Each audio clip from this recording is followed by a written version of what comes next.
Hey, let me show you maximum screen brightness comparison between Apple Watch SE2 and the Samsung Galaxy Watch 7. So first of all, I'm just gonna show you that on the both devices, I'm gonna set the highest brightness level. So here I am with this Galaxy Watch. As you can see, there we are with the highest brightness. And now I'm gonna do the same on the Apple Watch.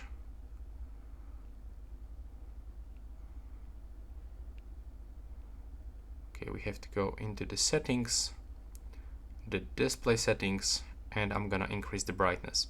And now let's find out how it looks. Okay, right now we can find small differences.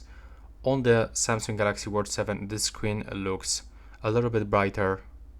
I can turn on, for example, the stopwatch. Let's try to do the same on this one. But we've got actually different background. So this is the red, this is the black. I can try to turn on this measurement with the heart rate. We'll probably get the same color. Yeah, the colors are more vivid and the screen is a little bit brighter on the Samsung Galaxy Watch 7. So that's all right now. Please subscribe.